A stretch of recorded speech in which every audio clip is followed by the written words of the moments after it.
साथियों, आप सभी का इस प्लेटफॉर्म पर स्वागत है। जैसा कि आप सभी को पता है कि दिसंबर में 6वीं बीपीएससी का प्रारंभिक परीक्षा होनी है और किसी भी परीक्षा को पास करने के लिए एक सबसे अच्छी बात होती है कि हमें उसके पैटर्न पे ही कई सारे मॉक टेस्ट कर लेने चाहिए या प्रैक्टिस करते रहना चाहिए।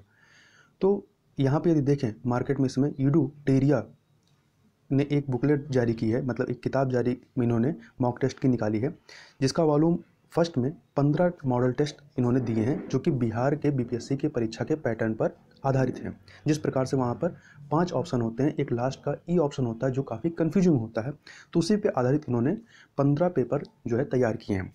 यदि आप पेपर देखेंगे तो काफ़ी बढ़िया पेपर है। तो यहाँ पर हम लोग इस वीडियो में एक एक पेपर को व्याख्या सहित देखते जाएंगे। तो आज की वीडियो में जो इस पुस्तक का यूडूटेरिया का जो पहला मॉक टेस्ट है उसको हम लोग यहाँ पर व्याख्या सहित देखेंगे। तो प्रारंभ करते हैं। इसमें सबसे पहला जो प्रश्न है वह है कि हाल ही में मॉरिशस के समुद्री क्षेत्र में तेल रिसाव के कारण मॉरिशस सरकार ने पर्यावरणीय आपातकाल घोषित किया था। ये तेल ले जा रहा यह जो जहाज़ था वो किस देश का था? तो ये जो जहाज़ था वो जापान का था। तो एक जापानी जहाज़ अगस्त 2020 में 4000 टन कच्चा तेल लेकर ब्राज़ील से सिंगापुर जा रहा था। मॉरिशस के तट पर तेल रिसाव होने के कारण, चूँकि यह दुर्घटनाग्रस्त होता है और यहाँ पर तेल रिसाव होने के कारण मॉरिशस सरकार ने यहाँ पर पर्यावरणीय आपातकाल की घोषणा की है। तो दोनों चीज़ें याद रखिएगा कि किस देश की जहाज़ थी, तो जापान की थी। और यह पूछा जाता है कि अभी हाल ही में तेल रिसाव की वजह से किस देश ने जो है पर्यावरणीय आपातकाल की घोषणा की है, तो मॉरिशस सरकार ने घोषणा की है। अगला है, वर्तमान में भारत में कितने राज्य और केंद्र शासित प्रदेश हैं? तो वर्तमान में जो है आप जब से जम्मू कश्मीर से राज्य का दर्जा लेकर के उसे केंद्र शासित प्रदेश में और 2 भागों में कर दिया गया है, जम्मू कश्मीर और लद्दाख में, तब से जो केंद्र शासित प्रदेश पहले 7 थे वो 2 बढ़ गए हैं, आपके 9 हो गए हैं। और पहले जो 29 राज्य थे, एक राज्य कम हो गया और 28 राज्य, तो 28 राज्य 9 केंद्र शासित प्रदेश हो गए हैं। परंतु यदि आप इस पुस्तक में देखेंगे तो वहाँ पर जो है इन्होंने 28 राज्य और 8 संघ माने हैं, जो कि गलत है। अगला है कि एक पुस्तक है सियासत में सदायस्ता, पुस्तक निम्न में से किन के द्वारा लिखी गई? तो यह पुस्तक जो है विजय कुमार चौधरी के द्वारा, ये जो है वहाँ बिहार विधानसभा के ये अध्यक्ष रहे हैं, पहले थे। तो विजय कुमार चौधरी के द्वारा यह पुस्तक लिखी गई है, सियासत से सदायस्ता। अगला है, सैयद अकबरुद्दीन के बाद संयुक्त राष्ट्र में भारत के स्थायी प्रतिनिधि के पद पर किनका चयन किया गया है? तो इस पद पर टीएस त्रिमूर्ति का चयन किया गया है। अगला है कि हाल ही में विज्ञान के क्षेत्र का 2020 का विश्व प्रसिद्ध IEEE सीमन रोमा मेडल पुरस्कार ये भारत के किन वैज्ञानिकों को प्रदान किया गया? तो भारत के 2 वैज्ञानिकों को, एक डॉक्टर के स्टीवन और दूसरे हैं डॉक्टर BN सुरेश। तो डॉक्टर के स्टीवन के बारे में आप जानते ही हैं कि ये इसरो के चेयरमैन हैं, ठीक है। और जो दूसरे हैं आपके डॉक्टर BN सुरेश, ये इंडियन इंस्टीट्यूट के चांसलर हैं। और यह पुरस्कार दिया क्यों जाता है? तो ये जो IEEE सीमन रोमा मेडल ये है, ये विज्ञान क्षेत्र में असाधारण कार्य करने वाले वैज्ञानिकों को अमेरिकी संस्था institute of electronics and electrical engineering के द्वारा प्रदान किया जाता है। अगले प्रश्न की तरफ चलते हैं, क्वेश्चन नंबर 6 की तरफ।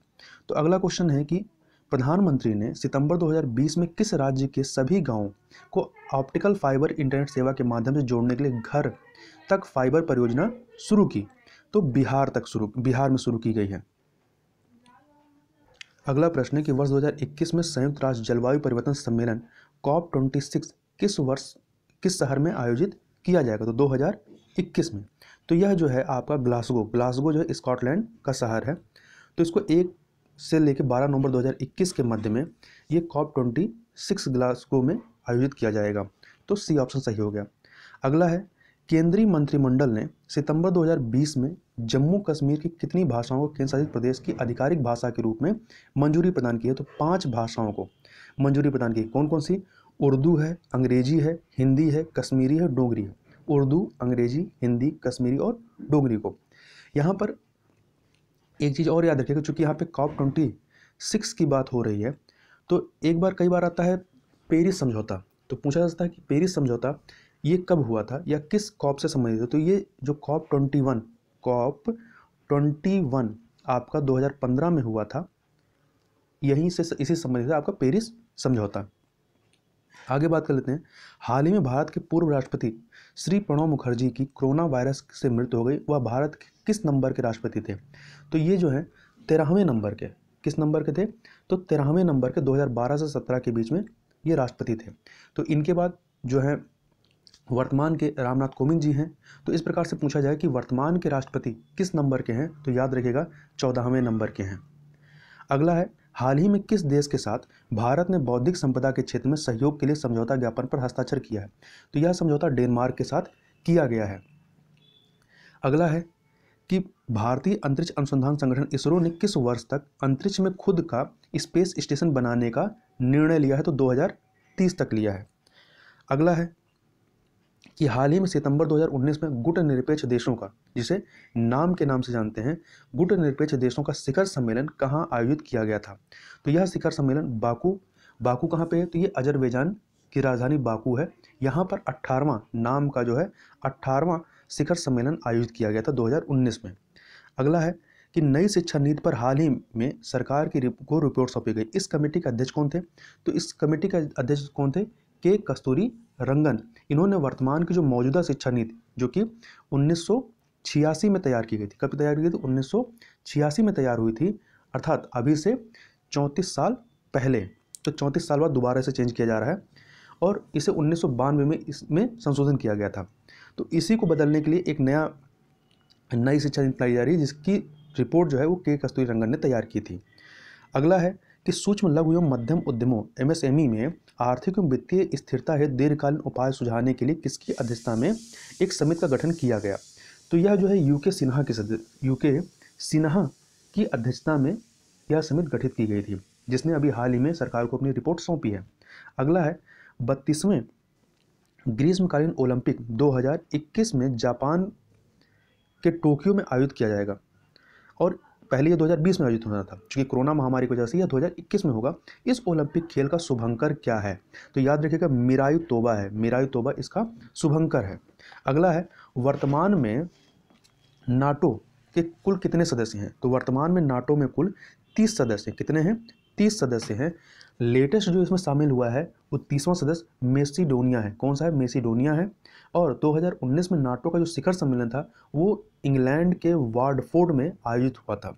अगला प्रश्न है कि निम्न में से बिहार के किस वस्तु को GI टैग प्रदान नहीं किया गया है? तो इसमें आप देखें तो सिलाव का खाजा, इसे भी दिया गया है 2018 में। मगही पान को, शाही लीची, जर्दालू आम, इन सभी को जो है यह GI टैग दिया गया है। शाही लीची मुजफ्फरपुर का है, करतनी चावल जो है भागलपुर का है, तसर सिल्क, इसके अलावा जर्दालू आम और मगही पान जो है नवादा का है। इसके अलावा सिक्की कला, Sujani, Madhubani paintings, applique work, इन सभी को GI टैग दिया गया है। तो ऑप्शन नंबर ई जो है वो सही हो जाएगा, एक से अधिक। अगला है कि लेटेस्ट ड्रीम पुस्तक के लेखक कौन है? तो लेटेस्ट ड्रीम पुस्तक के लेखक जो है वो पोप फ्रांसिस हैं। अगला है कि हाल ही में किस भारतवंशी को अमेरिका में डेमोक्रेट्स पार्टी की तरफ से उपराष्ट्रपति का उम्मीदवार बनाया गया है? तो ये कमला हैरिस हैं, इन्हें उपराष्ट्रपति का उम्मीदवार बनाया गया था और ये जीत भी गई हैं।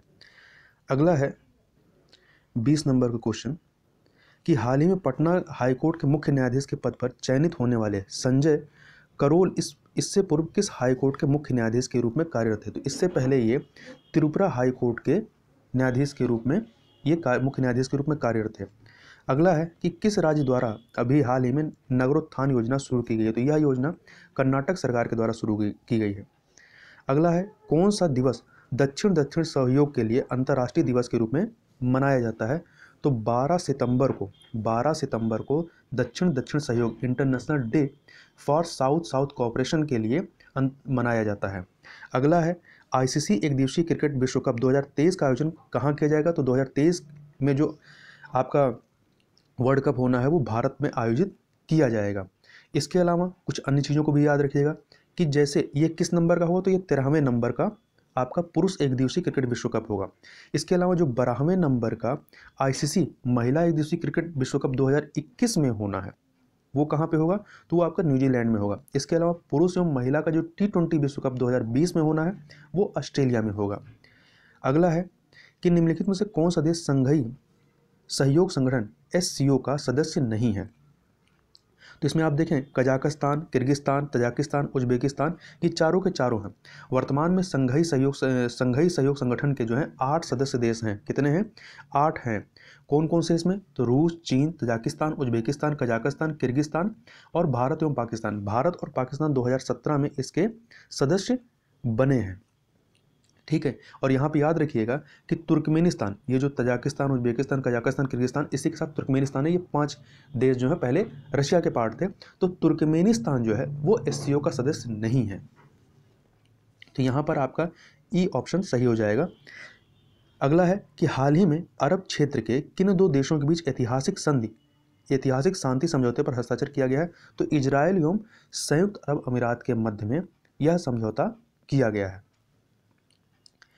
अगला है आईएमएफ की रिपोर्ट के अनुसार निम्न में से कौन सा देश जो है 2020 में 2020 में दुनिया का सबसे तेजी से वृद्धि करने वाला देश बन जाएगा? तो गवाना जो है, गवाना ये सबसे सर्वाधिक तेज वृद्धि करने वाला देश बन जाएगा। अगला है सूचना प्रौद्योगिकी क्षेत्र की किस कंपनी ने 75,000 करोड़ रुपए की इंडिया डिजिटाइजेशन फंड की घोषणा की है? तो यह गूगल के द्वारा की गई है। यह आपका दूसरे आंकड़े में देखें तो $10 बिलियन होता है। $10 बिलियन मतलब इक्वल 75,000 करोड़। इसके तो गूगल कंपनी अल्फाबेट के सीईओ सुंदर पिचाई ने $10 बिलियन या 75,000 करोड़ रुपए की इंडिया डिजिटाइजेशन फंड की घोषणा की है। अगले प्रश्न की तरफ चलते हैं, क्वेश्चन नंबर 28। तो वर्तमान में सौर मंडल के किस ग्रह के सर्वाधिक उपग्रह हैं? तो वर्तमान की यदि बात करें तो शनि, चूंकि अभी हाल ही में क्या हुआ है, शनि के 20 उपग्रहों की खोज की गई। इसके बाद शनि के कुल उपग्रहों की संख्या कितनी हो गई है? 82 हो गई है। इससे पहले शनि के पहले सबसे अधिक जो उपग्रह थे वो बृहस्पति के थे। तो अब यदि पूछा जाएगा तो सर्वाधिक उपग्रह किसके हैं? तो शनि ग्रह के हैं।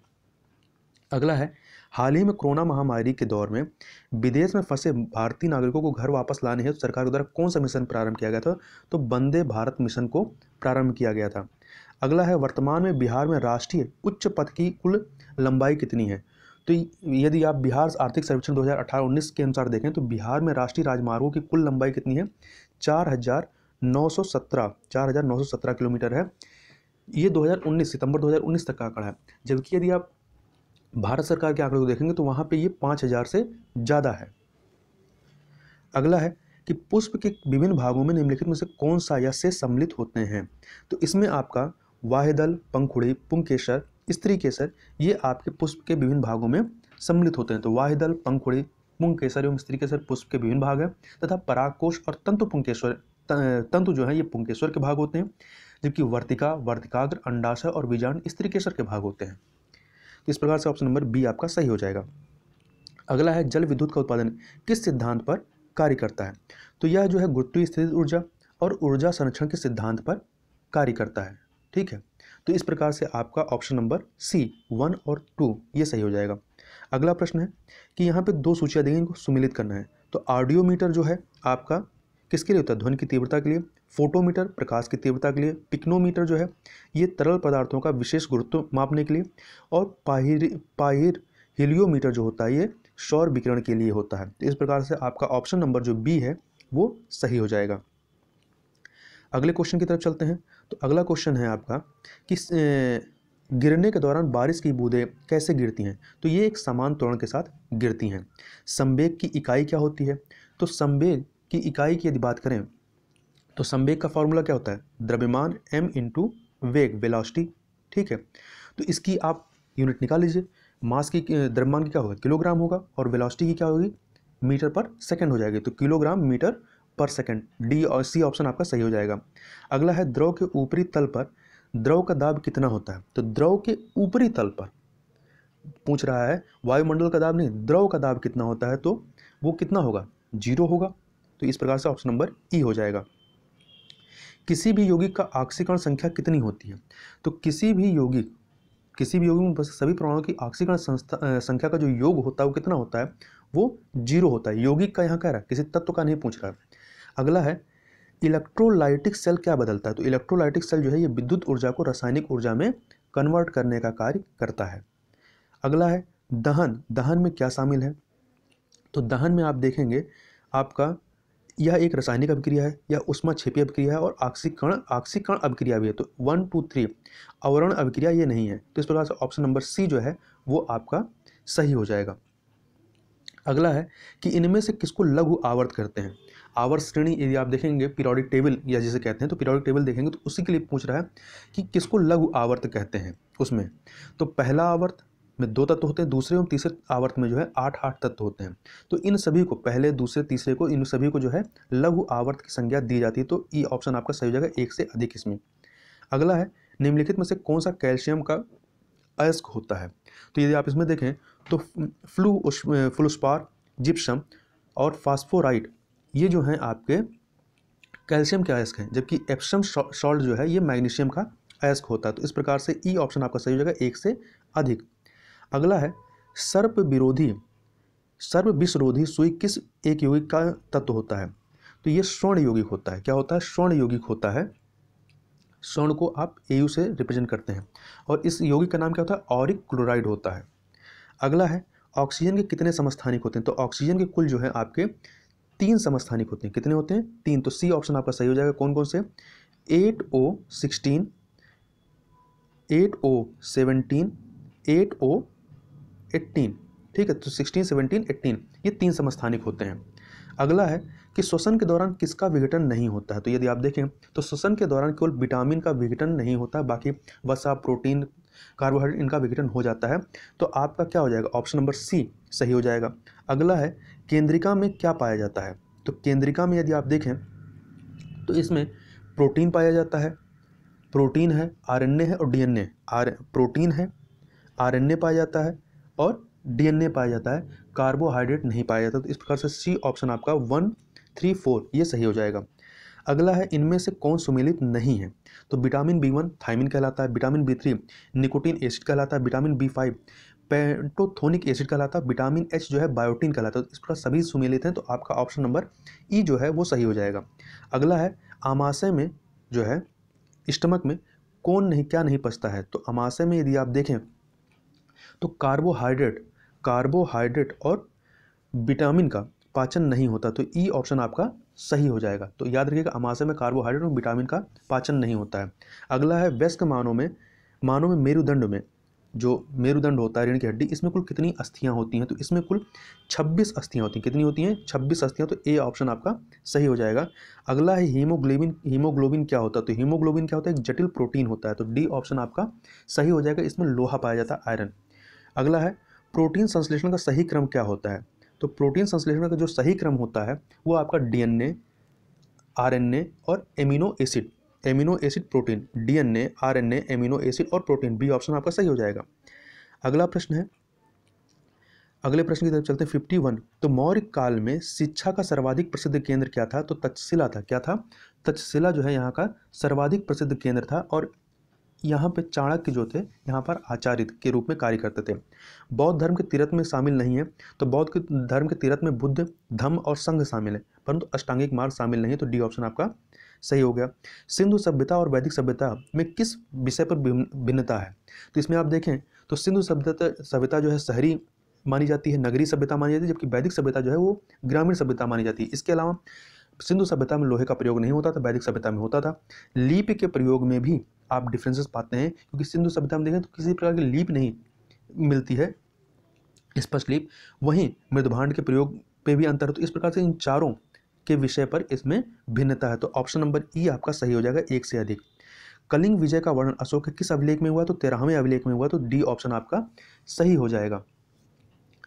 और यह जो घटना होती है अशोक के शासनकाल के 8वें वर्ष 261 BC में होती है, जिसके बाद अशोक ने धर्म का मार्ग अपना लिया था। अगला यहाँ 2 सूचियाँ दी गई हैं, राजा हैं, ठीक है, वंश हैं और इनकी राजधानियों के बारे में बात किया है। तो याद रखिए प्रतिहार की राजधानी जो है, प्रतिहार की राजधानी कन्नौज है। चोल की राजधानी तंजौर है। परमार की जो है आपकी धारा है और सोलंकी की अन्हिलवाड़ है। तो याद रखिए प्रतिहार की कन्नौज है, चोल की तंजौर है, परमार की आपकी धारा है और सोलंकी की अन्हिलवाड़ है। इस प्रकार से डी ऑप्शन आप देखेंगे तो वो सही हो जाएगा। अगला प्रश्न है कि गुप्त काल से संबंधित चित्रांकन गुफा है कौन सी है। तो बाघ और अजंता की गुफाएं जो हैं वो गुप्त गुफा चित्रांकन ये आपके गुप्त काल से संबंधित। तो ऑप्शन नंबर ई मतलब 1 से अधिक ये सही हो जाएगा। अरबों द्वारा सिंध विजय की जानकारी किससे मिलती है? तो अरबों द्वारा सिंध विजय की जो जानकारी है वो चचनामा नामक पुस्तक जो है इससे मिलती है। और अरबों द्वारा 712 ईस्वी में सिंध पर विजय की गई थी और इसकी जो जानकारी फारसी ग्रंथ चचनामा में है।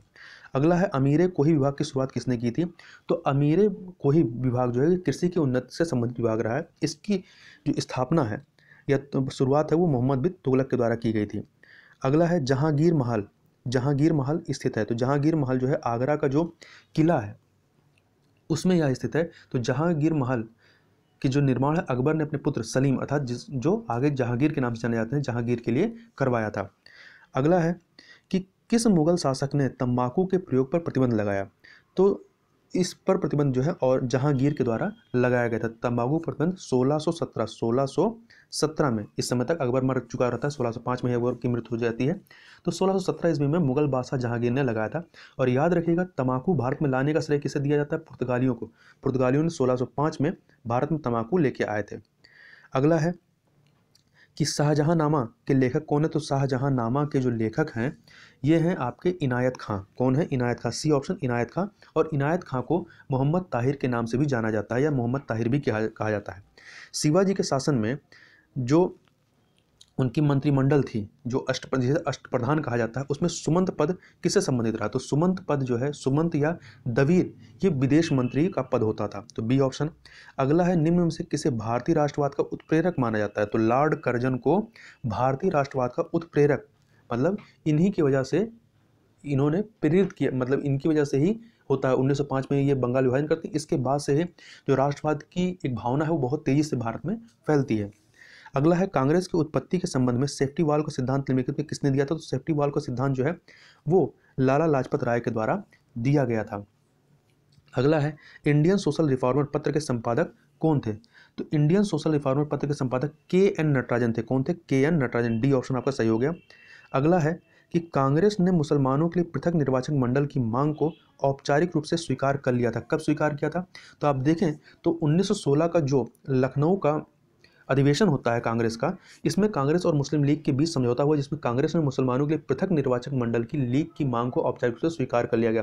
और यही माना जाता है कि जो पाकिस्तान का बीज जो है वो यहीं पर पड़ता है, अर्थात बंटवारे के जो बीज है यहीं पर पड़ता है। तो यहाँ पर आप देखें 1916 कहीं पर नहीं है, तो ऑप्शन नंबर ई आपका सही हो जाएगा। अगला है महात्मा गांधी के असहयोग आंदोलन के प्रस्ताव का विरोध किसने किया? तो इनके जो असहयोग आंदोलन का प्रस्ताव जो ये लाते हैं, जो कि असहयोग आंदोलन आपका 1920 में प्रारंभ होता है 1 अगस्त 1920 से, इसका विरोध एनी बेसेंट, मोहम्मद अली जिन्ना, बिपिन चंद्र पाल ने किया था। तो आपका ऑप्शन नंबर ई सही होगा क्योंकि एक से अधिक लोगों ने किया था। अगला है देशी रियासतों के प्रति अधीनस्थ पार्थक्य की नीति किस वायसराय ने अपनाई थी? तो यह जो नीति है आपका वो लॉर्ड हेस्टिंग के अनुसार या लॉर्ड हेस्टिंग ने अपनाई थी। तो आपका ऑप्शन नंबर बी सही हो जाएगा। अगले क्वेश्चन की तरफ चलते हैं। अगला क्वेश्चन 69 नंबर का, कि निम्नलिखित में से कौन सा युग्म सुमेलित नहीं है? तो अहोम विद्रोह से गोमधर कुंवर संबंधित है, पागलपंथी विद्रोह से टीपू शाह संबंधित है, खासी विद्रोह से तीरथ सिंह, पाइक विद्रोह से बख्शी जगबंधु जो कि आपका 1817 में होता है। पाइक विद्रोह ये आपका उड़ीसा का है। तो ये चारों के चारों क्या हैं? ये सुमेलित हैं। तो ई ऑप्शन आपका सही हो जाएगा। अगला है कि दक्कन कृषक राहत अधिनियम कब पारित किया गया? तो यह जो है 1879 में होता है, इसको पारित किया गया। दक्कन विद्रोह कब होता है? 1875 में। इसी के बाद इस अधिनियम को पारित किया गया था। अगला है इंडियन रिपब्लिकन आर्मी की स्थापना किसके द्वारा की गई थी? तो इसकी स्थापना जो है मास्टर सूर्यसेन के द्वारा की गई थी। तो डी ऑप्शन आपका सही हो जाएगा। अगला है ये करीब आपका 1929 से 31 के मध्य में इसकी स्थापना की गई थी। अगला है रोलेट एक्ट पारित होने के समय भारत के वायसराय निम्नलिखित में से कौन थे? तो जब रोलेट एक्ट आपका पारित होता है 1919, इस समय जो है लॉर्ड चेम्सफोर्ड यहाँ के वायसराय रहते हैं या गवर्नर रहते हैं। ये 1916 से लेकर के 1921 तक रहते हैं। अगला है अरुंडेल समिति का संबंध किससे है? तो अरुंडेल समिति का जो संबंध है ये आपका राजनीतिक सुधार से। अरुंडेल समिति का गठन कब किया गया था? 1906 में किया गया था। अगला है वर्ष 1946 में रॉयल इंडियन नेवी के नाविकों ने विद्रोह कहाँ किया था? तो ये बंबई में किया था। अगला है निम्नलिखित में किसने सेवा सदन की स्थापना की? तो बहराम जी एम मालाबारी जो थे, इन्होंने 1885 में इस सेवा सदन की स्थापना की थी। 1885 में ही कांग्रेस का भी गठन होता है। अगला है बिहार में राजनीतिक बंदी दिवस कब मनाया जाता है? तो बिहार में राजनीतिक बंदी दिवस जो है वो 30 फरवरी 1938 30 फरवरी 1938 को मनाया जाता है। अगला है नायकड़ा नायकड़ा विद्रोह कहाँ हुआ था? तो यह गुजरात से संबंधित है और नायकड़ा विद्रोह 1868 में होता है गुजरात में। अगला है सहायक संघ स्वीकार करने वाला पहला राज्य कौन था? तो सहायक संघ स्वीकार करने वाला पहला राज्य जो था हैदराबाद था, जिसने 1798 में स्वीकार किया था। तो यहाँ पे हैदराबाद कहीं पर नहीं है ऑप्शन में, तो ई ऑप्शन आपका सही हो जाएगा। अगला है पूर्व वह विश्वविद्यालय जो किसी को प्रमाण पत्र नहीं देता, यह कथन किसका है? तो यह कथन जो है लॉर्ड कर्जन का है, उसी ने यह कहा था। अगला है भारत छोड़ो आंदोलन के दौरान स्थापित समानांतर सरकारों में सबसे ज़्यादा समय तक रहने वाली सरकार कौन थी? तो आप देखें आपका सतारा, बलिया, तामलुक, यहाँ पर ये जो है समांतर सरकारें स्थापित हुई, सबसे ज़्यादा समय तक जो चली थी वो सतारा की, जो कि महाराष्ट्र में स्थापित हुई थी। अगला है गदर पार्टी के अध्यक्ष निम्न में से कौन थे?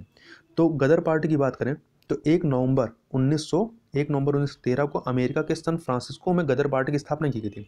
इसके संस्थापक लाला हरदयाल थे, परंतु इसके अध्यक्ष कौन थे? सोहन सिंह भाकना। तो याद रहिएगा, यदि संस्थापक पूछे तो लाला हरदयाल, और यदि अध्यक्ष पूछ रहा है तो सोहन सिंह भाकना। तो यहाँ पर बी ऑप्शन ये थोड़ा सा कंफ्यूजिंग प्रश्न हो सकता है। अगला है राजद्रोह सभा अधिनियम कब पारित किया गया? तो राजद्रोह सभा अधिनियम यदि आप देखें तो ये आपका 1911 में पारित होता है। बी ऑप्शन सही हो जाएगा। इस अधिनियम के द्वारा ब्रिटिश सरकार के विरुद्ध सभाएं करने पर कठोर दंड देने की व्यवस्था की गई। अगला प्रश्न है कि कांग्रेस के किस अधिवेशन में धन के निष्कासन का सिद्धांत स्वीकृत किया गया था? तो ये जो है ये सिद्धांत लाया गया था, इसको आप देखेंगे तो कलकत्ता अधिवेशन जो 1896 दादा भाई नौरोजी के द्वारा लाया गया था, वो कलकत्ता अधिवेशन 1896 में इसको स्वीकार किया जाता है। तो बी ऑप्शन आपका सही हो जाएगा। अगला है कि 20 वर्षों तक रियायतों तथा दुखों को दूर करने में असफल संघर्ष करने के बाद इन्हें रोटी के बदले पत्थर ही प्राप्त हुए हैं। उदारवादियों के संदर्भ में यह वक्तव्य किनके द्वारा दिया गया था? तो यह वक्तव्य जो है लाला लाजपत राय के द्वारा दिया गया था।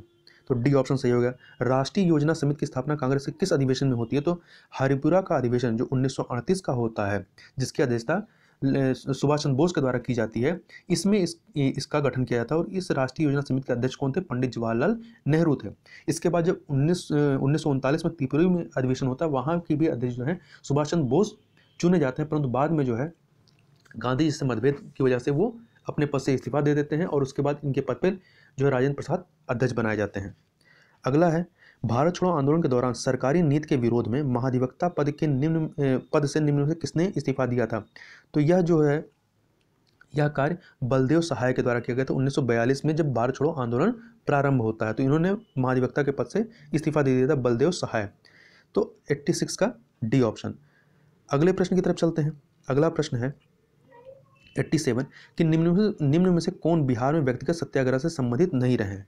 तो श्री कृष्ण ये जो है बिहार में पहले और अनुग्रह नारायण दूसरे व्यक्तिगत सत्याग्रही थे। इसके अलावा गौरी शंकर सिंह ने गया में तथा श्याम नारायण सिंह ने सिलवाओं में सत्याग्रह किया था। तो इस प्रकार से देखें तो आपका जो ई ऑप्शन है, मतलब इनमें से सभी संबंधित रहे हैं, तो ई ऑप्शन आपका सही हो जाएगा। अगला है सविनय अवज्ञा आंदोलन के दौरान गिरफ्तार होने के बाद राजेंद्र प्रसाद ने किसे अपना उत्तराधिकारी मनोनीत किया था? तो इन्होंने जो है जब ये गिरफ्तार होते हैं तो दीप नारायण सिंह को अपना उत्तराधिकारी नियुक्त किया था। अगला है ब्रिटिश शासन की नीतियों का निम्न में से कौन सा प्रभाव भारतीय अर्थव्यवस्था पर नहीं पड़ा? तो इसमें आप देखें तो जो ये आपका विऔद्योगिकीकरण, कृषि का वाणिज्यीकरण, आधुनिक उद्योगों का विकास, अकाल एवं गरीबी। बी औद्योगिकीकरण का अर्थ क्या होता है? उद्योगों का पतन या कम होना। तो भारतीय संदर्भ में हस्तशिल्प उद्योगों का पतन होता है। कृषि का वाणिज्यीकरण अंग्रेजों की कृषि नीति का अंग था। 19वीं सदी के दौरान आधुनिक उद्योग का सीमित विकास होता है। तो इसमें जो है ये सबका प्रभाव जो है, इन सारी नीतियों का प्रभाव भारतीय अर्थव्यवस्था पर पड़ा था। तो इस प्रकार से इनमें से कोई नहीं, ई ऑप्शन आपका सही हो जाएगा। ई ऑप्शन सही हो जाएगा। अगला है साइमन कमीशन में कुल कितने सदस्य थे? साइमन कमीशन जो 1928 में आता है, इसमें कुल 7 सदस्य थे। कितने थे? 7 सदस्य थे और सबके सब क्या थे? अंग्रेज थे, ब्रिटिश थे। तो ई ऑप्शन आपका सही हो जाएगा क्योंकि 7 कहीं ऑप्शन में नहीं है। अगला है भारत के राष्ट्रपति पर महाभियोग के संदर्भ में निम्नलिखित कथनों में से कौन सा कथन सही नहीं है? पहला, केवल संविधान के अतिक्रमण पर ही महाभियोग का प्रस्ताव लाया जाएगा, सही है। संविधान ने संविधान का अतिक्रमण को परिभाषित नहीं किया, ये भी सही है। राष्ट्रपति को महाभियोग प्रस्ताव पारित करने से 1 माह पूर्व लिखित सूचना देना आवश्यक है, गलत है। 14 दिन पूर्व, यहाँ पे 1 माह नहीं 14 दिन पूर्व होना चाहिए। तो इस प्रकार से सी आपका गलत है। इसके अलावा नामांकित सदस्य महाभियोग की प्रक्रिया में शामिल नहीं होते हैं। जो नॉमिनेटेड होते हैं वो भी महाभियोग की प्रक्रिया में शामिल होते हैं, परंतु जब राष्ट्रपति का चुनाव होता है तो राष्ट्रपति के चुनाव में नॉमिनेटेड जो सदस्य होते हैं वो शामिल नहीं होते हैं। तो इस प्रकार से आपका जो सी ऑप्शन है वो सही हो जाएगा। अगला है, निम्नलिखित में कौन संविधान के मूल ढांचे के अंतर्गत शामिल नहीं है? तो न्यायिक सर्वोच्चता, संघवाद, व्यक्ति की स्वतंत्रता एवं गरिमा, न्याय तक सभी तक प्रभावी पहुंच। तो इसमें न्यायिक सर्वोच्चता को छोड़ करके सभी जो है वो मूल ढांचे के अंतर्गत समाहित है। अगला है संपत्ति का अधिकार। तो संपत्ति का अधिकार जो है ये कानूनी अधिकार है और संवैधानिक अधिकार है। तो इस प्रकार से ऑप्शन नंबर ई जो है वो सही हो जाएगा। संविधान सभा में बिहार के कुल कितने प्रतिनिधि थे? तो संविधान सभा में बिहार से कुल 36 प्रतिनिधि थे। सी ऑप्शन आपका सही हो जाएगा। अगला प्रश्न है कि निम्नलिखित में से कौन सा युग्म सुमेलित नहीं है? विधि द्वारा स्थापित प्रक्रिया। तो विधि द्वारा स्थापित प्रक्रिया जापान से लिया गया। राज्यसभा सदस्यों का निर्वाचन दक्षिण अफ्रीका से लिया गया। द्विसदनवाद, जो लोकसभा और राज्यसभा है, ये द्विसदनवाद आपका अमेरिका से नहीं ब्रिटेन से लिया गया। समवर्ती सूची ऑस्ट्रेलिया से लिया गया। तो इस प्रकार से पहला और तीसरा गलत है। ठीक है, तो 1 और 3, तो ऑप्शन नंबर ए सही हो जाएगा। अगला है, सर्वप्रथम प्रत्यक्ष चुनाव का प्रावधान निम्नलिखित में किस अधिनियम के द्वारा किया गया था? तो भारत परिषद अधिनियम 1919 के द्वारा पहली बार प्रत्यक्ष चुनाव का प्रावधान किया गया था। तो सी ऑप्शन आपका सही हो जाएगा, भारत शासन अधिनियम 1919। अगला प्रश्न है कि निम्नलिखित में से किसके वेतन एवं भत्ते भारत के संचित निधि पर भारित व्यय में शामिल नहीं है? तो जो महान्यायवादी होता है, अटॉर्नी जनरल का, तो भारत महान्यायवादी का नहीं होता है। उच्च न्यायालय के न्यायाधीश का, इसका जो है राज्य के जो संचित निधि होता है उस पर होता है वेतन और भत्ते, जबकि जो पेंशन होती है वो भारत सरकार का जो संचित निधि होता है, भारत संचित, उसमें उस पर आधारित होता है। प्रधानमंत्री का इसमें नहीं शामिल होता है। केवल नियंत्रक एवं महालेखा परीक्षक का, इसमें जो 4 ऑप्शन है इसमें से नियंत्रक एवं महालेखा परीक्षक अर्थात कैग का जो है वेतन और भत्ते भारत संचित निधि पर भारित होते हैं। तो ऑप्शन नंबर आपका क्या है कि किसके वेतन और भत्ते भारत संचित निधि पर शामिल होते हैं? तो आपका ऑप्शन नंबर डी सही हो जाएगा।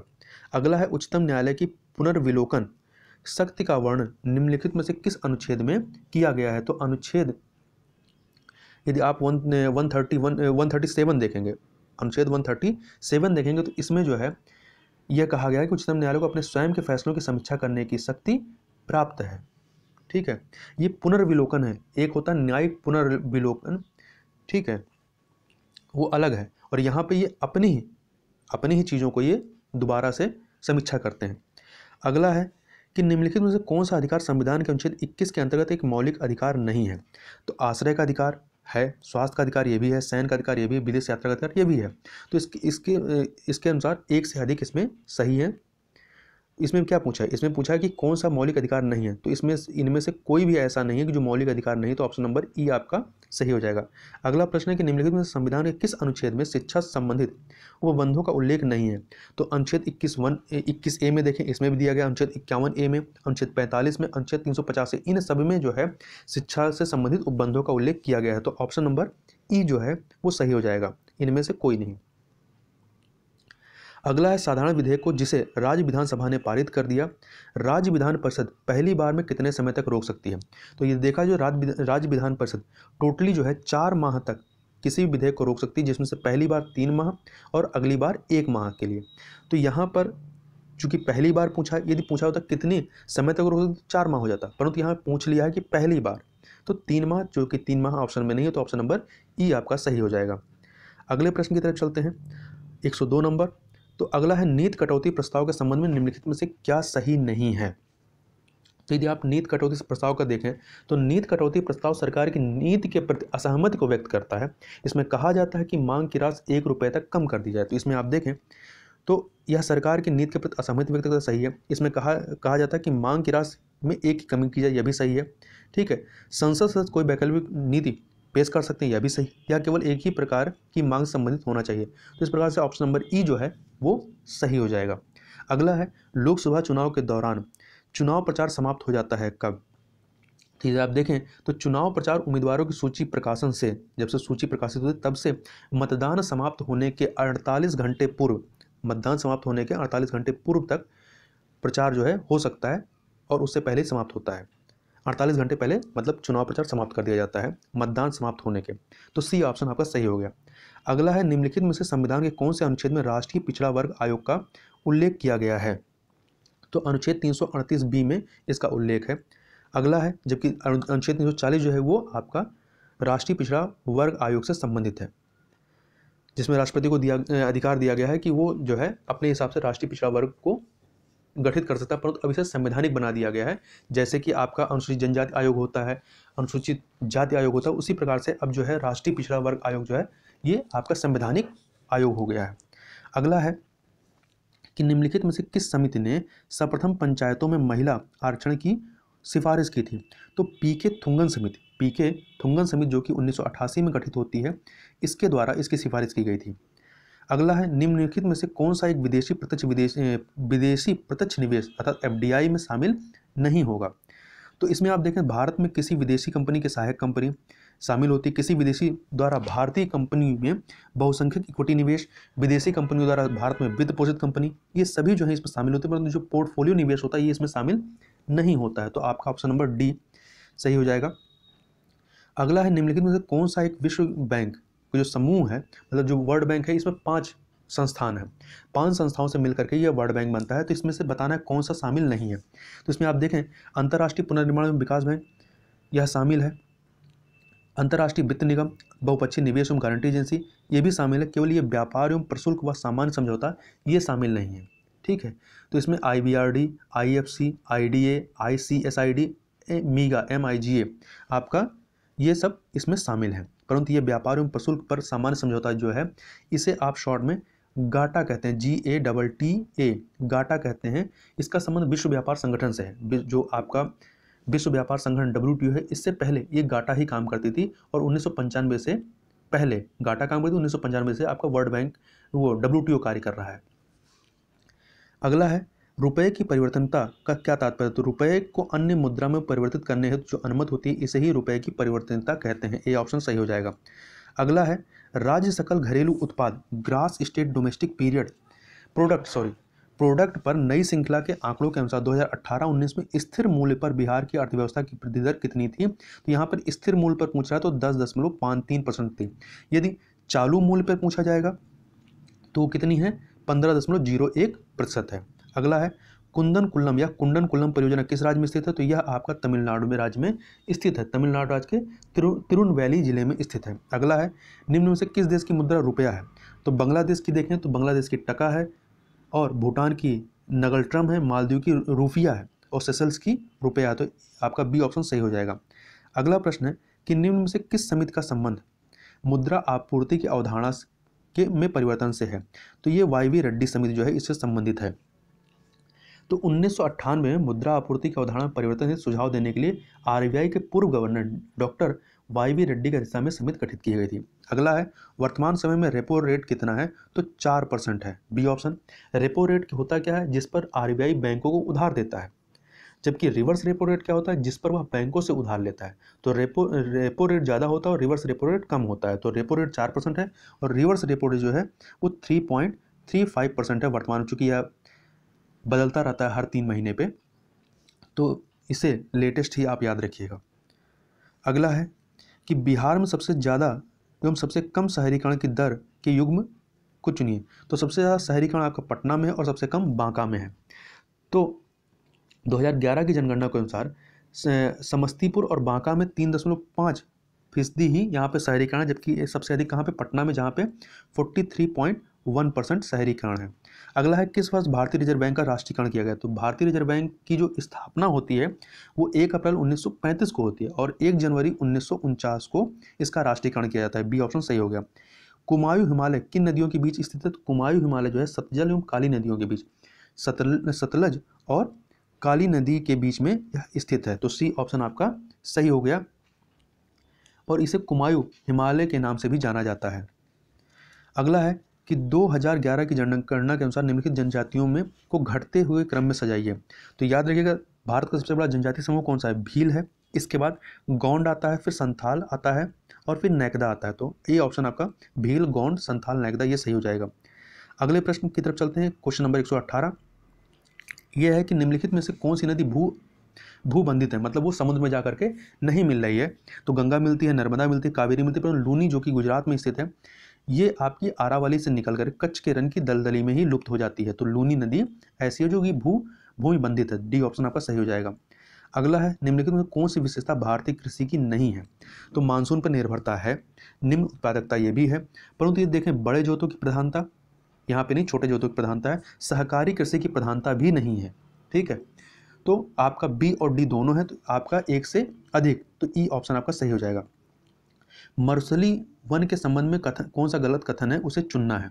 तो जहां वर्षा 75 सेंटीमीटर से कम होती है, गलत। जहां वर्षा 50 सेंटीमीटर से कम होती है वो मरुस्थली वन में आता है। तो ये ए ऑप्शन आपका सही होगा। इसके अलावा जो और बाकी कथन है वो सही है। इसका विस्तार भारत में राजस्थान, दक्षिण पश्चिम हरियाणा में सही है। इसके वृक्ष कटीले एवं झाड़ियों वाले होते हैं, ये भी सही है। बबूल, खजूर, नागफनी इसके प्रमुख पेड़ हैं, ये भी सही है।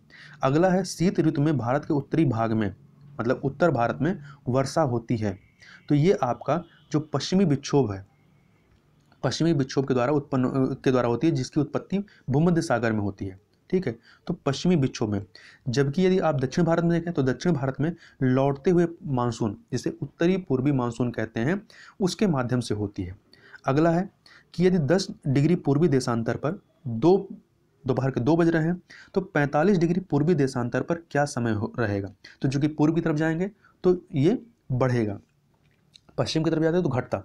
तो चूंकि आप देखें कि 1 डिग्री देशांतर घूमने में जो है 4 मिनट लगता है, तो यहाँ पे कितना डिफरेंस है, 45 माइनस 10 करेंगे 35, तो 35 डिग्री घूमने में तो 35 इंटू 4 कर दीजिए, आपका कितना हो जाएगा, ये आ जाएगा 140 मिनट। 140 मिनट का मतलब क्या होगा, 2 घंटा 20 मिनट। तो 2 बजे में 2 घंटा 20 मिनट जोड़ दिए, 4 बज के 20 मिनट, ये आपका सी ऑप्शन सही हो जाएगा। अगला है कि निम्न कथनों पर विचार करिए। काली मिट्टी कपास के लिए उपयुक्त होती है, सही है। काली मिट्टी में ह्यूमस, नाइट्रोजन एवं फास्फोरस की कमी पाई जाती है, ये भी सही है। तो आपका सी जो है, ए और बी दोनों सही हैं, सही हो जाएगा। अगला है कि निम्न में से कौन क्षोभ मंडल के संबंध में सही नहीं है? तो इसमें ऊंचाई बढ़ने के साथ तापमान में वृद्धि होती है, गलत। ऊंचाई बढ़ने के साथ तापमान में कमी आती है। इसके अलावा क्षोभ मंडल की ऊंचाई ग्रीष्मकाल में बढ़ जाती है, क्षोभ मंडल, ये भी गलत है। क्षोभ मंडल में मौसम संबंधी कोई घटना नहीं होती है, जितनी भी आपकी घटनाएं, वर्षा, आंधी, बादल है, ये यहीं पर होती है। और क्षोभ मंडल की ऊपरी सीमा को ट्रोपोज कहते हैं। तो यहाँ पर आपके देखिए पहला और इसमें जो कथन है पूरे सही नहीं है, तो आपका ऑप्शन नंबर ई जो है वो सही हो जाएगा कि एक से अधिक कथन इसमें गलत है। अगला है, निम्नलिखित में से किस ग्रह के पास कोई उपग्रह नहीं है? तो आप देखें बुध और शुक्र के पास कोई उपग्रह नहीं, तो ऑप्शन नंबर ई, एक से अधिक इसमें, तो ई ऑप्शन आपका सही हो जाएगा। अगला है, सचिंद्रनाथ सन्याल ने पटना में अनुशूलन समिति की शाखा की स्थापना कब की थी? तो इन्होंने 1913 में पटना में इसकी स्थापना की थी। अगला है कि 1938 में किसने बिहार में मोमिन कांग्रेस की स्थापना की थी? तो कांग्रेस के प्रति स्वामी भक्त मोमिन कांग्रेस की स्थापना 1938 में जो है अब्दुल क्यूम अंसारी के द्वारा की गई थी। अगला है कि बिहार के पहले अंग्रेजी अखबार दी बिहार हेराल्ड का प्रकाशन किसने किया था? तो यह प्रकाशन गुरु प्रसाद सेन के द्वारा किया गया था 1875 में, गुरु प्रसाद सेन, ए ऑप्शन। अगला है, 1923 में स्वराज दल के बिहार शाखा के नेता किसे चुना गया था? तो इसके नेता जो है श्री कृष्ण सिंह को चुना गया था। तो स्वराज दल के पटना शाखा का उद्घाटन जो है फरवरी 1923 में होता है, और इसके नेता श्री कृष्ण सिंह को चुना गया था, जो आगे चल करके बिहार के पहले मुख्यमंत्री भी बनते हैं। अगला है, घोंघा झील बिहार के किस जिले में स्थित है? तो घोंघा झील आप देखें तो कटिहार जिला के मनिहारी प्रखंड में स्थित है। तो कटिहार जिला आप ये मैप में देखेंगे तो ये जो पश्चिम बंगाल वाला जो बॉर्डर है वहाँ से सटा हुआ है। अगला है, बिहार में बाढ़ के कारणों में कौन सही नहीं है? तो इसमें मानसून के समय अधिक वर्षा, ये भी सही है। उत्तर बिहार में हिमालय नदियों का प्रवाह, ये भी सही। नदियों का मार्ग बदलना, जैसे कोसी नदी। बहुउद्देशीय परियोजनाएं, तो इसमें आप देखें बहुउद्देशीय परियोजनाएं ये बाढ़ को रोकने, बाढ़ के कारण में नहीं है, बल्कि बाढ़ को के जो प्रभाव उसको कम करने के लिए उत्तरदायी है। तो बहुउद्देशीय परियोजनाएं इसमें शामिल नहीं है, तो डी वाला ऑप्शन सही हो जाएगा। अगला है, निम्नलिखित में से कौन सी रचना रामधारी सिंह दिनकर की नहीं है? तो उर्वशी, रेणुका, हुंकार, ये इन्हीं की है, जबकि आपकी जुलूस जो है ये फणीश्वरनाथ रेणु की रचना है। अगला है, बिहार जो है किस सिख गुरु की जन्मस्थली के रूप में प्रसिद्ध है? तो 10वें गुरु जो गुरु गोविंद सिंह थे, इनका जन्म पटना में 26 दिसंबर 1966 को हुआ था। अगला है बिहार का अक्षांशीय विस्तार क्या है, तो बिहार का अक्षांशीय विस्तार 24 डिग्री 20 मिनट 10 सेकंड नॉर्थ है से लेकर के 27 डिग्री 31 मिनट 15 सेकंड उत्तरी अक्षांश के मध्य में स्थित है। अगले प्रश्न की तरफ चलते हैं। अगला प्रश्न है कि बिहार में पर्वतीय मिट्टी किस जिले में पाई जाती है, तो पर्वतीय मिट्टी जो है आपका ये जो पश्चिमी चंपारण वाला इलाका है, तो पर्वतीय मिट्टी पश्चिमी चंपारण के उत्तरी पश्चिमी भाग में पाई जाती है। उसमें अपरदित चट्टानों के टुकड़े मिलते हैं तथा वन क्षेत्र अधिक होने के कारण यह भूरे रंग की अम्लीय मिट्टी है। अगला है निम्नलिखित में से किस यात्री का संबंध नालंदा विश्वविद्यालय से नहीं है, तो आप देखें ह्वेनसांग सिंह लामा तारानाथ, इनका संबंध जो है नालंदा विश्वविद्यालय से है। जबकि जो चंद्रगुप्त ये फाहियान रहे हैं, ये चंद्रगुप्त द्वितीय के समय में आता है जब नालंदा विश्वविद्यालय का निर्माण नहीं हुआ था, क्योंकि नालंदा विश्वविद्यालय का निर्माण कब होता है, 7वीं शताब्दी में होता है। अगला है कि बिहार का एकमात्र जिला जहां पुरुषों की तुलना में महिलाओं की संख्या अधिक है वो है गोपालगंज, जहां पे जो लिंगानुपात है वो 1021 महिला 1000 पुरुषों पे 1021 महिलाएं हैं। अगला है कि बिहार लोक सेवा आयोग के अध्यक्षों सदस्यों का कार्यकाल कितना होता है, तो 6 वर्ष और 62 वर्ष की आयु तक होता है, तो बी ऑप्शन आपका सही हो जाएगा। बिहार विधानसभा में कुल कितनी आरक्षित सीटों की संख्या है, तो यहाँ पर देखें बिहार विधानसभा में तो एससी के लिए 38 सीट हैं और एसटी के लिए 2 सीटें आरक्षित हैं। कुल कितनी सीटें आरक्षित हैं, तो 40 सीटें आरक्षित हैं, तो ऑप्शन आपका जो है बी वाला 40 ये सही हो जाएगा। अगला है कि बोध गया स्थित बौद्ध वृक्ष को किसने नुकसान पहुंचाया था, तो बंगाल के शासक शशांक ने धार्मिक स्थलों को नष्ट किया था, बौद्ध वृक्ष को कटवा दिया था, तो इसमें शशांक नहीं नाम दिया गया, तो ऑप्शन नंबर ई आपका सही हो जाएगा। अगला है कुछ मैथ और रीजनिंग के क्वेश्चन है। विलुप्त संख्या का पता लगाइए। 4 है, 196, 16, 144, 36, 100, 64। इसमें आप जो है एक को छोड़ के एक अलग कर लीजिए, मतलब 4, 16, 36, 64, ठीक है। और दूसरा जो है 196, 144 और 100। यहाँ पे देखें ये 2 का स्क्वायर है, 16 4 का स्क्वायर है, 36 6 का स्क्वायर है, 64 8 का स्क्वायर है, मतलब अगला जो होगा वो किसका होगा, 10 का स्क्वायर होगा। यहाँ पे 196 जो है वो किसका स्क्वायर है, 14 का स्क्वायर है, 144 12 का, 100 10 का। तो अगला आप यहाँ देखिए तो 100 के बाद 64 आ गया, 8 का स्क्वायर, 100 के बाद जो 2 कम होगा चूँकि 100 10 का स्क्वायर है, तो इसके बाद अगला किसका 8 का स्क्वायर, तो यहाँ पे 64 आ जाएगा, तो बी वाला ऑप्शन सही हो जाएगा।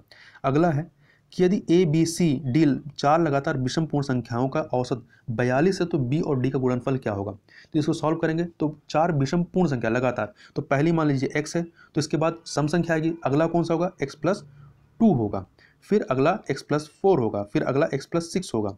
यदि इन चारों को आप जोड़ देते हैं तो जोड़ेंगे, जोड़ करके 4 से डिवाइड कर दीजिए, तो औसत कितना हो जाएगा 42, मतलब कि आप यदि आप इसको जोड़ेंगे तो 4x + 12/4 इक्वल औसत कितना है 42 है, तो इसको 4x + 12 इक्वल 42 इंटू 4 कर दीजिए, 4 को इधर मल्टीप्लाई कर देंगे तो ये आपका कुल कितना हो जाएगा, इसको सॉल्व करिएगा तो x की वैल्यू आ जाएगी कितनी 39, तो a क्या होगा 39 हो गया, b कितना हो जाएगा, b x+2 था तो 41 हो जाएगा, क्योंकि हमें b और d का मल्टीप्लाई करना और d कितना था x+6 था, x+6 तो कितना हो जाएगा 39 और 6 जोड़ देंगे तो 45 हो जाएगा, और 41 45 का मल्टीप्लाई कर देंगे तो 1845 आ जाएगा।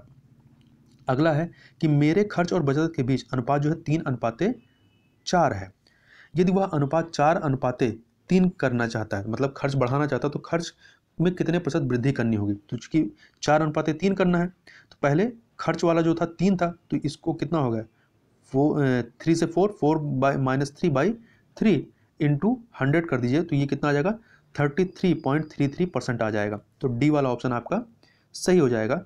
अगला है कि यदि किसी महीने की तीसरी तिथि को रविवार है, तीसरी तिथि को रविवार है, तो उस महीने के चौथे बुधवार के 3 दिन बाद कौन सी तिथि होगी, तो माह की तीसरी तारीख को रविवार है, ठीक है, तो 6 मतलब तीसरी जो है मतलब जो 3 तारीख है वो रविवार है, तो बुधवार कब होगा, तो 6 तारीख को बुधवार होगा, 6 तारीख को बुधवार होगा।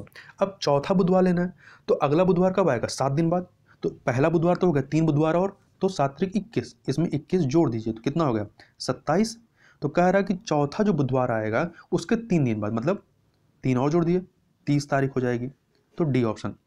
अगला है कि ए बी सी के बीच 680 को इस 680 रुपये को इस प्रकार विभाजित करना है कि जिससे ए को जो है बी का 2/3 मिले और बी को सी का 1/4 मिले, तब ए बी सी को क्रमशः कुल कितनी राशि मिलेगी। तो मान लीजिए कि बी को जो है वो x मिलता है, तो ए को कितना है, इसका 2/3, ए के पास 2/3 x हो जाएगा 2/3x, जबकि c को b को c का 1/4, तो मतलब c को b का 4 गुना मिलेगा, तो c कितना होगा 4x हो गया। ठीक है, अब इन चारों को यदि जोड़ देंगे तो 600 कितना आना चाहिए, 80 आना चाहिए। तो इसको आप ऐसे जोड़ सकते हैं, आपका 2x/3, ए जो है 2x/3 प्लस x हो गया प्लस 4x, ये 680 हो जाएगा। इसको इस इक्वेशन को आप सॉल्व करेंगे तो आपका जो x की जो वैल्यू आएगी, यदि आप देखेंगे तो इसमें इसको यदि आप सॉल्व करिए तो आपका आ जाएगा 17x = 120। ये कुल मिला करके आपका जो a आएगा, b की वैल्यू जो आ जाएगी वो आ जाएगी 120। तो इसका 2/3 करेंगे तो a की वैल्यू इसका 2/3 है, तो कितना आ जाएगा 80 आ जाएगा, और जबकि इसका 4 गुना जो है वो c है, तो 480 हो जाएगा। तो इस प्रकार से a को 80 रुपये मिलेगा, b को 120 मिलेगा और c को 480 मिलेगा। अगला है कि यदि s = समेशन n = 5 से 12 तक और n² + 1, जहाँ n सम संख्या है तो s का मान हमें बताना है, मतलब n की वैल्यू हमें n = 5 मतलब 5 से लेकर 12 के बीच में लेना है। तो 5 से 12 के बीच में हमें सम संख्याओं को लेना है, तो अगर इसमें सम संख्या कौन होगी, 6 होगी, 8 होगी, 10 होगी और 12 होगी, यही 4 संख्या सम होंगी। इनकी वैल्यू को यहाँ पर रख दीजिए। तो पहला क्या हो जाएगा आपका 6² + 1, फिर 8² + 1, फिर 10² + 1, इसके बाद यहाँ बीच में प्लस प्लस रहेगा, ठीक है, प्लस 12² + 1। इसको सॉल्व करेंगे तो 6² + 1, 6 का स्क्वायर कितना 36, 137 हो गया, 8 का स्क्वायर 64 प्लस 1 जोड़ देंगे 64 + 1 65 हो जाएगा, 10 का स्क्वायर कितना होगा 100, 1 जोड़ देंगे 101 हो गया, और 12 का स्क्वायर कितना होगा 144, उसमें जोड़ देंगे 145 होगा। इसको आप जोड़ दीजिए, कितना आ जाएगा 348 आ जाएगा। तो बी वाला ऑप्शन आपका सही हो जाएगा। अगला है कि एक वन में कुछ तोते तथा कुछ बाघ हैं, यदि इसकी कुल टांगें जो हैं 1746 टांगें हैं तथा जो सर हैं 858 सिर हैं, तो तोतों की संख्या बतानी है। तो देखिए तोते में क्या होगा, एक सर 2 पैर होगा और बाघ में एक सर 4 पैर होंगे।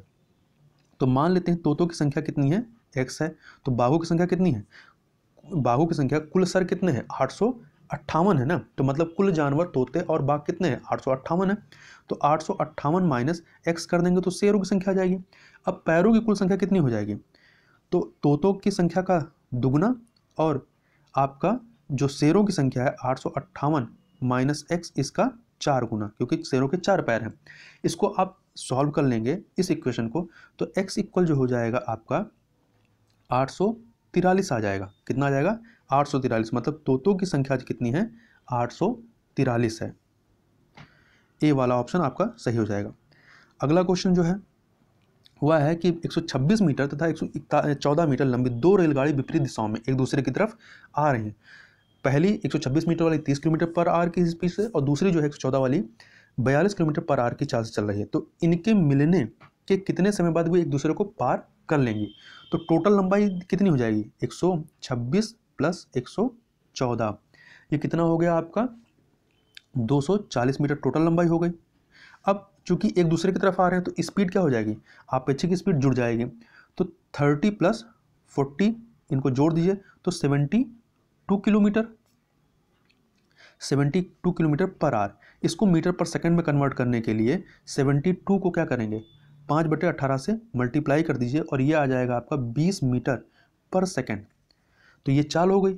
डिस्टेंस आपको पता है कितना 240, तो 240 बटा के 20 कर देंगे तो ये आ जाएगा कितना 12 सेकंड, मतलब 12 सेकंड लगेगा। तो सी ऑप्शन सही हो गया। अगला है कि ए अकेला एक कार्य को 10 दिन में समाप्त कर सकता है, जबकि बी अकेला उसे 15 दिन में समाप्त कर सकता है। तो यदि वे एक दिन छोड़ करके एक दिन बारी बारी से काम करें तो ए आरंभ करें तो कार्य कितने दिनों में समाप्त हो जाएगा। तो देखिए यदि ए और बी का दोनों का एक दिन का काम देखें तो ए का काम एक दिन का कितना हो जाएगा 1/10 और इसका 1/15। तो इसको जोड़ देंगे तो ये कितना आ जाएगा 1/6। तो ये दोनों मिल करके मतलब एक दिन पहले जो है ए करे फिर बी करे, तो इस तरीके से 2 दिनों में ये 1/6 काम करेंगे। 2 दिनों में ये 1/6 काम करेंगे। तो पूरा एक काम कितने दिनों में करेंगे? तो पूरा एक काम करने में इन्हें 2 × 6 मतलब 12 डेज लगेंगे। तो सी ऑप्शन आपका सही हो जाएगा। अगला है कि एक दुकानदार अपने सामान का मूल्य उसके क्रय मूल्य से 20% अधिक अंकित करता है और वह जितना सामान उसका 3/4 3/4 जो है अंकित मूल्य पर बेचता है तथा शेष सामान को अंकित मूल्य के 50% पर बेचता है, तो कुल सौदे में उसका लाभ प्रतिशत कितना होगा?